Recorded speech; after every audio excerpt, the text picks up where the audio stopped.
ನಮಸ್ಕಾರ ವೀಕ್ಷಕರೇ, ನಮಸ್ಕಾರ. ನನ್ನ ಹೆಸರು ರಾಜೇಶ್ ಮಿಶ್ರಾ, RM ಪ್ರಾಪರ್ಟೀಸ್ ಇಂದ ನಾನು ಮಾತಾಡ್ತಾ ಇದ್ದೀನಿ. ಇವತ್ತು ನಾನು ನಿಮಗೆ ಮತ್ತೊಂದು ಲೇಔಟ್ಗೆ ಕರ್ಕೊಂಡ್ಬಂದಿದ್ದೀನಿ. ಈ ಲೇಔಟ್ ಎಲ್ಲಿದೆ ಅಂದ್ರೆ, ಈಗ ನೀವು ಬೆಂಗಳೂರಿಂದ ನೆಲಮಂಗಲ ರೂಟಲ್ಲಿ ಬರ್ತೀರಾ.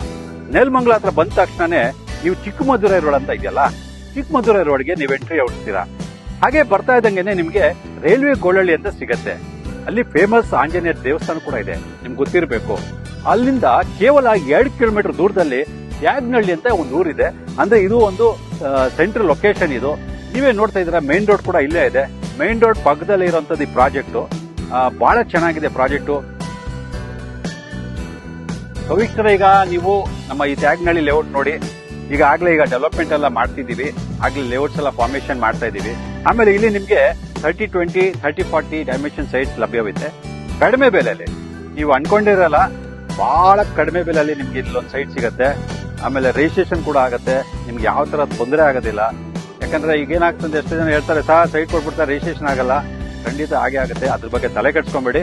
ಆಮೇಲೆ ಇಲ್ಲಿ ನೀವು ನೋಡ್ದಂಗೆ ಫಾರ್ಮೇಶನ್ ಶುರು ಮಾಡೋದ್ರಿಂದ ಸೈಟ್ಸ್ಗಳು ಸಾಕಷ್ಟು ಸೇಲ್ ಆಗೋಗಿದೆ, ಇನ್ನು ಸ್ವಲ್ಪ ಕೆಲವು ಉಳ್ಕೊಂಡಿದೆ.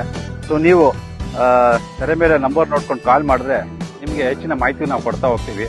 ಆಮೇಲೆ ಇನ್ನೊಂದೇನಂದ್ರೆ, ಅಕ್ಕಪಕ್ಕದಲ್ಲಿ ನೋಡಿದಾಗ ಮನೆಗಳೆಲ್ಲ ಕಟ್ಟಿದ್ದಾರೆ, ಆಗ್ಲೇ ಸಾಕಷ್ಟು ಜನ ಆಗ್ಲೇ ಕಟ್ಟಿದ್ದಾರೆ, ಆಮೇಲೆ ಕಟ್ತಾನೂ ಇದ್ದಾರೆ. ಆಮೇಲೆ ಫ್ಯೂಚರ್ ಅಲ್ಲಿ ಏನಂದ್ರೆ, ನೀರ್ ಕೊರತೆ ಅಂತ ಹೇಳ್ತೀವಲ್ಲ, ಬೆಂಗಳೂರಲ್ಲಿ ಅದೆಷ್ಟು ನೀರ್ ಕೊರತೆ ಇದೆ, ಇಲ್ಲೆಲ್ಲ ಅದೆಲ್ಲ ತೊಂದರೆ ಇಲ್ಲ. ಯಾಕಂದ್ರೆ ಇಲ್ಲ ನೀರಾವರಿ ಜಾಗದ್ದು, ಹಾಗಾಗಿ ಮುಂದಕ್ಕೂ ನಿಮ್ಗೆ ಏನ್ ತೊಂದರೆ ಬರೋದಿಲ್ಲ. ಸೊ ವೀಕ್ಷಕರೇ, ಇವಾಗ ಏನಾಗುತ್ತೆ ಅಂದ್ರೆ ನೋಡಿ, ಎಷ್ಟೋ ಜನ ಅನ್ಕೊಂಡಿದ್ದಾರೆ ಅಂದ್ರೆ, ಈಗ ನಾವು ನೋಡಿ ಬೆಂಗಳೂರಿಂದ ಬಂದ್ಬಿಟ್ಟು ಇಲ್ಲೇ ಒಂದು ನಾವು ಸೈಟ್ ತಗೊಂಡು ಯಾವಾಗ ಮನೆ ಕಟ್ಟಬೇಕು ಅಂತ ಯೋಚನೆ ಮಾಡ್ತಾರೆ. ಓಕೆನಾ? ಫಾರ್ ಎಕ್ಸಾಂಪಲ್ ನೀವು ನೋಡಿ, ಇವತ್ತು ಏನಾಗುತ್ತೆ ಅಂತ ನೋಡಿ, ಪ್ರತಿಯೊಬ್ಬರಿಗೂ ಒಂದು ಆಸೆ ಇರುತ್ತೆ ತಾನೆ, ನಾನೊಂದು ಸೈಟ್ ತಗೊಳ್ಬೇಕು, ಮನೆ ಕಟ್ಟಬೇಕು, ನಮ್ಮ ಸಂಸಾರ ಎಲ್ಲ ಮನೇಲಿ ಇರ್ಬೇಕು ಅಂತ ಪ್ರತಿಯೊಬ್ರು ಒಂದು ಆಸೆ ಇದ್ದೇ ಇರುತ್ತೆ. ಆದ್ರೆ ಬೆಂಗಳೂರಲ್ಲಿ ನಾವು ಒಂದು ಸೈಟ್ ತಗೊಳ್ಬೇಕು, ಮನೆ ಕಟ್ಟಬೇಕಂದ್ರೆ ಮಿನಿಮಮ್ 1 ಕೋಟಿ ಬೇಕೇ ಬೇಕು. ಈಗ ಬೆಂಗಳೂರು ಬೆಳೀತಾ ಹೋಗ್ತಾ ಇದೆ. ಯಾವ ತರ ಅಂದ್ರೆ ನೋಡಿ, ಈಗ ಬೆಂಗಳೂರು ಮುಂಚೆ ನಾನ್ ನೋಡಿದಾಗೆ ಒಂದು 20 ಕಿಲೋಮೀಟರ್ ಇತ್ತು, 25 ಕಿಲೋಮೀಟರ್ ಅಂತ ರೇಡಿಯಸ್ ಇತ್ತು. ಈಗ ಆಲ್ಮೋಸ್ಟ್ ಒಂದು 40 45 ಕಿಲೋಮೀಟರ್, 50 ಕಿಲೋಮೀಟರ್ ತರ ಬೆಳೀತಾ ಹೋಗ್ತಾ ಇದೆ. ಆಮೇಲೆ ಆ ಕ್ಷೇತ್ರ ಬೆಳೀತಾ ಹೋಗುತ್ತೆ. ಫಾರ್ ಎಕ್ಸಾಂಪಲ್ ನೋಡಿ, ಬೆಂಗಳೂರು ಹೆಂಗಿತ್ತಂದ್ರೆ, ಈಗ ರಾಜನಗರ, ಮಲ್ಲೇಶ್ವರಂ, ಆಮೇಲೆ ವಿಜಯನಗರ, ಈ ತರ ಒಂದು ಕ್ಷೇತ್ರ ಮಾಡ್ಕೊಂಡಿದ್ರು. ಈಗ ನೋಡಿ, JP Nagar first phase, second phase, 8 phase ತನಕ ಹೋಗ್ಬಿಡ್ತು. ಈಗ ಈ ಕಡೆ ವೈಟ್ ಫೀಲ್ಡ್ ಎಲ್ಲಿ ತನಕ, ಹೊಸಕೋಟೆ ತನಕ ಹೋಗ್ಬಿಡ್ತು. ಸೊ ಪ್ರತಿಯೊಂದು ನೋಡಕ್ ಹೋದ್ರೆ, ಈಗ ದೇವನಹಳ್ಳಿ ಎಷ್ಟು ದೂರ ಆಯ್ತು ಇವಾಗ, ಅಂದ್ರೆ ಮೊದಲು ದೂರ, ಇವತ್ತು ಹತ್ರ ಆಯ್ತದು. ಅಂದ್ರೆ ಎಲ್ಲ ಬೆಳೀತಾ ಹೋಗ್ತಾ ಇದೆ. ಸೊ ನಾವೆಲ್ಲೇ ಇನ್ವೆಸ್ಟ್ಮೆಂಟ್ ಮಾಡೋ ದುಡ್ಡು ಕೂಡ ನಿಮ್ಗೆ ಸೇಫ್ ಆಗಿರುತ್ತೆ. ಆಮೇಲೆ ಇನ್ನೊಂದೇನಂದ್ರೆ, ಅದು ಬೆಳೀತಾ ಹೋಗುತ್ತೆ, ಅಪ್ರಿಸಿಯೇಷನ್ ಸಿಗ್ತಾ ಹೋಗುತ್ತೆ. ಸೊ ನಾವಿಲ್ಲಿ ಇನ್ವೆಸ್ಟ್ಮೆಂಟ್ ಮಾಡಿದೆ, ಒಂದು ಕಡಿಮೆ ಬೆಲೆ ನಾ ಇನ್ವೆಸ್ಟ್ಮೆಂಟ್ ಮಾಡಿದೆ ಅಂತ ತಿಳ್ಕೊಳ್ಳಿ. ಸೊ ನನಗೆ ಒಂದು 2 or 3 years ಇಂದ ದೇವರನೆಗೂ you can get very good appreciation, ಅದಂತೂ ಕನ್ಫರ್ಮ್. ಸೊ ನಿಮ್ಗೆ ಏನಾದ್ರು ಇಂಟ್ರೆಸ್ಟ್ ಇತ್ತಂದ್ರೆ ಖಂಡಿತ ಇಲ್ಲಿ ಬೇಕಾದ್ರೆ ಒಂದು ವಿಸಿಟ್ ಮಾಡ್ಕೊಳ್ಳಿ, ನೀವು ಒಂದು ಸ್ಯಾಟಿಸ್ಫ್ಯಾಕ್ಷನ್ ಮಾಡ್ಕೊಂಡಿದ್ಮೇಲೆ ನಾನು ಒಂದು ಸೈಟ್ ತಗೊಳ್ಬೇಕು ಅಂತ ಒಂದು ಆಸೆ ಬಂದೇ ಬರುತ್ತೆ ವೀಕ್ಷಕರೇ. ಸೊ ನಿಮ್ಗೆ ಹೆಚ್ಚಿನ ಮಾಹಿತಿ ಏನಾದ್ರು ಬೇಕಂದ್ರೆ ನಮ್ಮ ತೆರೆ ಮೇಲೆ ನಂಬರ್ ಬರ್ತಿರುತ್ತೆ, ಆ ವಿಷಯ ತಿಳ್ಕೊಂಡಿದ್ಮೇಲೆ ಆಮೇಲೆ ಬಂದ್ಬಿಟ್ಟು ಒಂದು ವಿಸಿಟ್ ಮಾಡ್ಕೊಂಡು ನಿಮ್ದಾದ ಒಂದು ಸೈಟ್ ನೀವು ಮಾಡ್ಕೊಳ್ಳಿ ವೀಕ್ಷಕರೇ. ಸೊ ವೀಕ್ಷಕರೇ, ಇವಾಗ ನೋಡಿ, ರಸ್ತೆ ಯೂಶಲಿ ಏನಾಗುತ್ತೆ, ಎಲ್ಲರೂ ಚಿಕ್ಕದಾಗಿ ಇಟ್ಕೊಂಡಿರ್ತಾರೆ.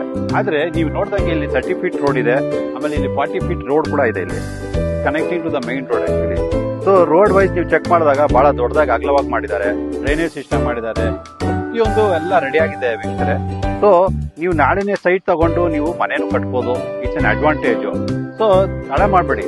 ಆಮೇಲೆ ಇನ್ನೊಂದೇನಂದ್ರೆ ನೋಡಿ, ಇವತ್ತು ಏನಾಗುತ್ತೆ ಅಂದ್ರೆ, ನೋಡಕ್ ಜಾಗ ಎಲ್ಲ ಹಿಂಗೆ ಕಾಣುತ್ತೆ ಫಸ್ಟ್. ಯಾಕಂದ್ರೆ ಇವನ್ ನೀವು ದೊಡ್ಡ ಏರಿಯಾಗ ಹೋದ್ರು ಕೂಡ ಫಸ್ಟ್ ಹಿಂಗೇ ಕಾಣುತ್ತೆ. ಒಂದೊಂದ್ ಮನೆ ಬರ್ತಾ ಇದ್ದಂಗೆ ಏನಾಗ್ತಂದ್ರೆ, ಅದು ಬೆಳೀತಾ ಹೋಗುತ್ತೆ. ಅಂದ್ರೆ ಏರಿಯಾ ಹಂಗೆ ಬೆಳೀತಾ ಇದ್ದಂಗೆ ಲುಕ್ ಬರಕ್ ಶುರು ಆಗುತ್ತೆ. ಸೊ ಯೂಶಲಿ ಒಂದ್ ಸೈಟ್ ತೊಗೊಳ್ಳುವಾಗ ಹಿಂಗೆ ಇರುತ್ತೆ ವೀಕ್ಷಕರೇ. ಸೊ ಯೋಚನೆ ಮಾಡ್ಬೇಡಿ. ಸೊ ಏನಾದ್ರು ಹೆಚ್ಚಿನ ಮಾಹಿತಿ ಬೇಕಂದ್ರೆ ಕೂಡಲೇ ಕರೆ ಮಾಡ್ಬಿಟ್ಟು ವಿಷಯ ತಿಳ್ಕೊಳ್ಳಿ ವೀಕ್ಷಕರೇ. ನಮ್ಮ ಈ ಪ್ರಾಜೆಕ್ಟ್ ಬಗ್ಗೆ ಹೆಚ್ಚಿನ ಮಾಹಿತಿ ಕೊಡ್ತಾ ಹೋಗ್ತೀನಿ. ಈಗ ನಮ್ಮ ಪ್ರಾಜೆಕ್ಟ್ ಯಾವ ತರ ಇದೆ, ಹೇಗಿದೆ ಅಂತ ಒಂದು ರೌಂಡ್ ನೋಡ್ಕೊಬೋಣ ಬನ್ನಿ.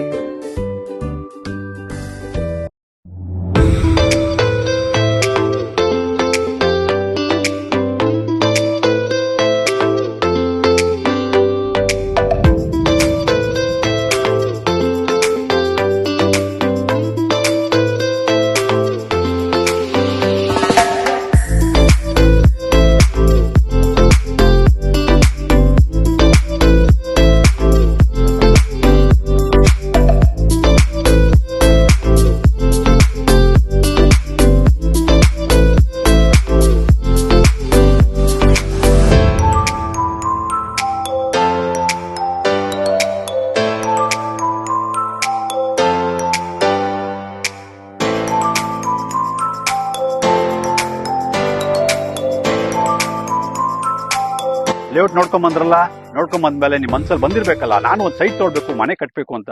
ಸೊ ತಡ ಮಾಡಬೇಡಿ, ಕೂಡಲೇ ಕರೆ ಮಾಡ್ಬಿಟ್ಟು ನಿಮ್ದಾದ ಒಂದು ಸೈಟ್ ನ ನೀವು ಬುಕ್ ಮಾಡ್ಕೊಳ್ಳಿ ವೀಕ್ಷಕರೇ.